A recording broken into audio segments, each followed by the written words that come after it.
Hello there, you beautiful people, and welcome back. I left you with a bit of a cliffhanger in the last video where you learned all about the basics of piping. Now, in this video, we're going to take what you learned about the basics in the previous video, and in this video, we're going to level it up and teach you some advanced piping techniques. So, with the basic stuff you learned in the last video about just taking the output of one command and piping it directly into the standard input of another, that doesn't leave much room for flexibility. Whereas there's loads of really cool things that you can do with your pipelines if you learn just a few more techniques. So in this video, we're going to go over those advanced piping techniques, and by the end, you know how to make advanced pipelines using the T and xargs commands. So let's go ahead and jump into it. Alright, so let's just have a quick recap of what we did in the last video. So in the last video, we used the date command to get loads of system information about our computer's clock. And what we did was we passed that data into the cut command because we just wanted to cut out the day of the week, which is a Monday. Now, to cut out the day of the week, we have to say that this data is actually broken up into several columns, and each column is separated by a space. Now, another way of saying that is that each column is delimited by a space. That's a fancy word in computer lingo. And so what we did is we gave the cut command a delimiter, and we said the delimiter is a space.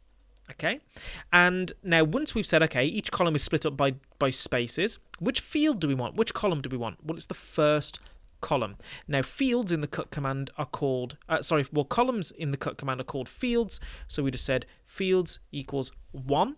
And when we pressed enter, that cuts out Monday. Okay, so that's what we did in the last video. Then I gave you a little bit of a challenge. I said, hey, how can we go about actually saving this information into a file, but at the same time also pass it down into the pipeline? So how can we save it into a file, but also pass it down into the cut command so that it can be operated on so we can get Monday out? So we're trying to do two things at once.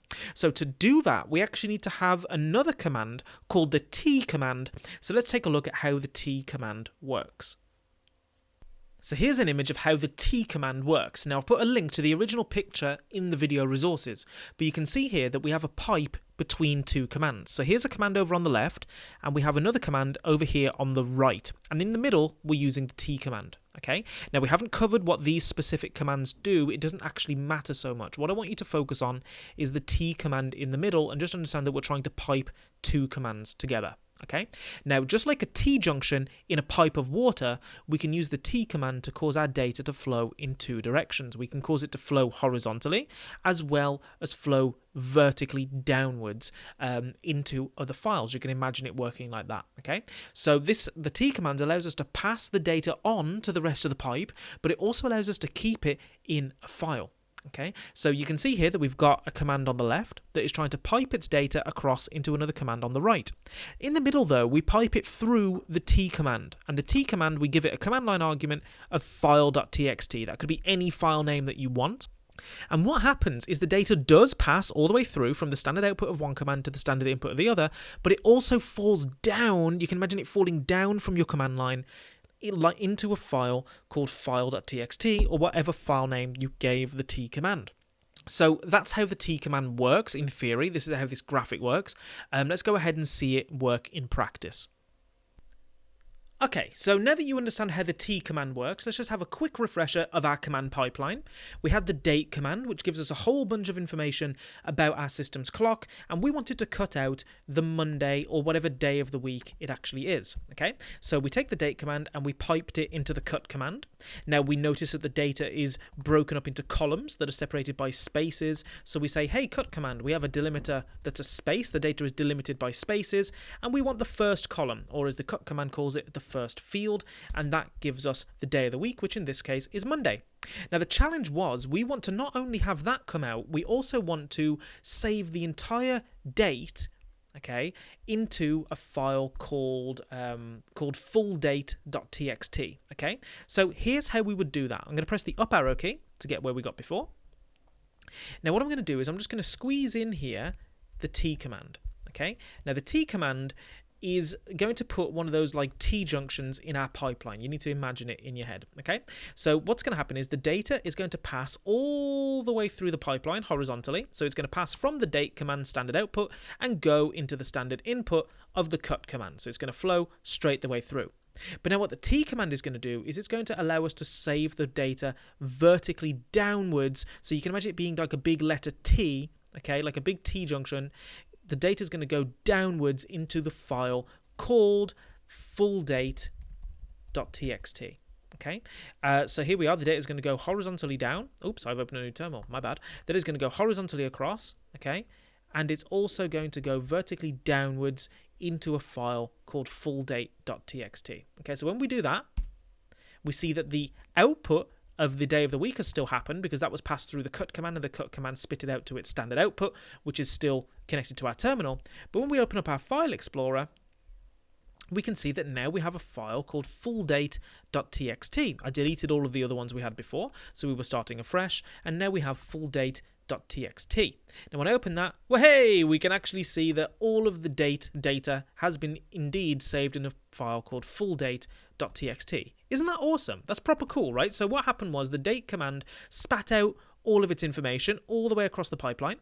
And when it got to the T command just took a snapshot of the data in the pipeline and passed it down into a file called fulldate.txt. So that file contains all of the data that's coming out of the date command. Okay, but then the data was passed on into the cut command, which did some processing, and that spat out the day of the week, which in this case was Monday. Now I've got a quick challenge for you, okay? And I think you can do it.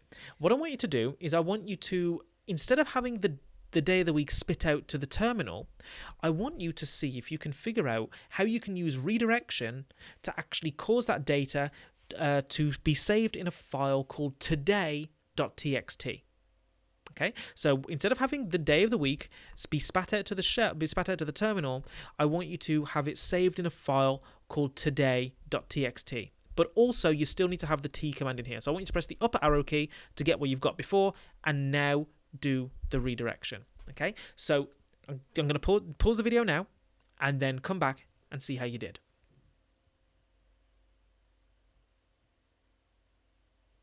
How'd you manage it? Did you do it?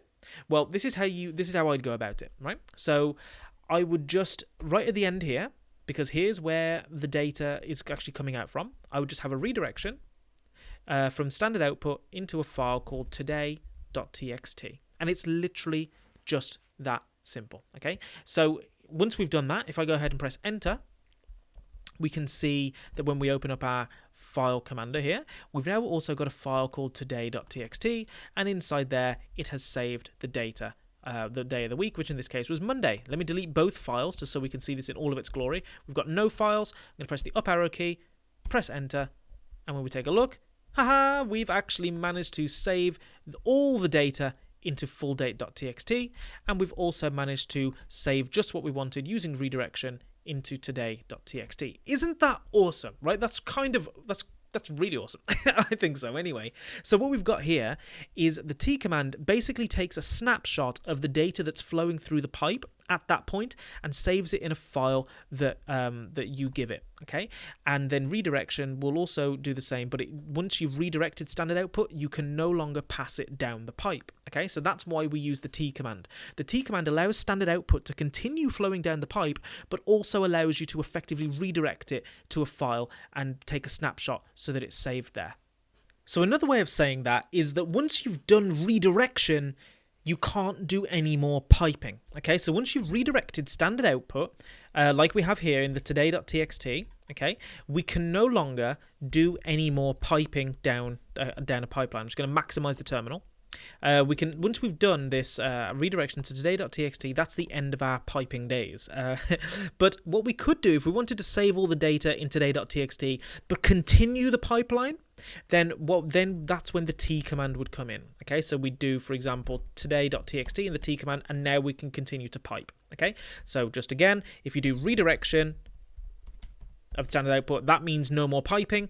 If you want to take a snapshot but continue piping, that's when you use the T command. And now I could continue piping on down. Okay, so I wanted to also cover the xargs command in this video, but I think we're pushing it for time here.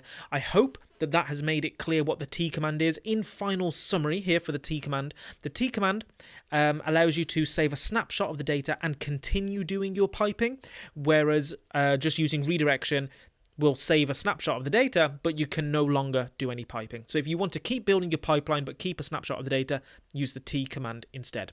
So in the next video, what we're going to do is we're going to have a look at the xargs command, which is a really powerful command that allows you to turn your piped data into command line arguments. Ooh, okay, so let's go ahead and I'll see you there in the next video.